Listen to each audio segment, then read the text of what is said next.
Hello guys welcome back to my new recipe.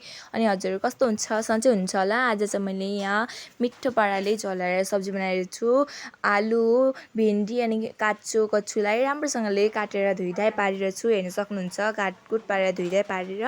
अनि यहाँ चाहिँ तेललाई पनि तते पछाडि यहाँ प्याज खोर्सानीहरूको पेस्टहरू छ। अनि प्याजलाई राम्रोसँगले रातो पारेर भुटे पछाडि चाहिँ मैले यहाँ हाल्छु के भन्थे सब्जी। अनि सब्जीको माथिबाट मैले अलिकति दाल हालेको थिएँ। दाल हाल्यो भने अलिकति ग्रेभी टाइपको हुन्छ भनेर।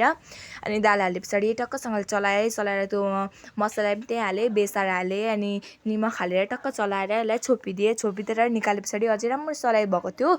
अब यहाँ हालिदिन्छु म पानी, रस हाल्नु पर्यो भनेर अब यहाँ पानी हालिदिन्छु। पानी हालेर यसलाई ढाकेर राम्रोसँगले पाक्न पनि राखिदिन्छु। अनि यहाँ मिट मसला हालिदिइरहेको छु मैले, हजुरले हेर्न सक्नुहुन्छ।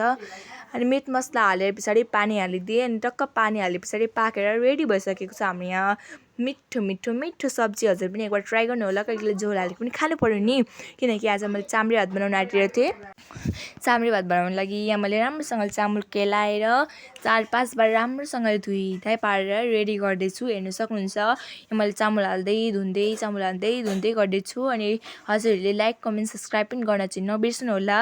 अनि यहाँ धुइधाइ पारेर साइडमा यहाँ निथारेर राखिदिन्छु, पानी जति सबै तल जाओस् भनेर मैले रातो सानो छान्नेमा राखिदिएको छु होइन। यहाँ हेर्न सक्नुहुन्छ। अनि टक्कसँगले फ्राई गरेर तेल हालेर फ्राई गरे पछाडि पानी हालिदिएँ ठिक्क अनुसारले। पानी हाले पछाडि अझै एकबार उम्रिँदाखेरि चलाए पछाडि यहाँ हेर्न सक्नुहुन्छ। चलाए पछाडि अझै राम्रोसँगले पानी हालेर हाम्रो खाना चाहिँ रेडी भएको थियो। हेर्न सक्नुहुन्छ साह्रै मिठो पाराको हाम्रो राइस रेडी भइसकेको थियो। हजुर पनि एकबार ट्राई गर्नु होला। यसरी चाहिँ साह्रै मिठो हुन्छ होइन। अनि यसरी नै हामीले खायौँ, इन्जोय गऱ्यौँ। हजुर पनि इन्जोय गर्नु होला। By by guys.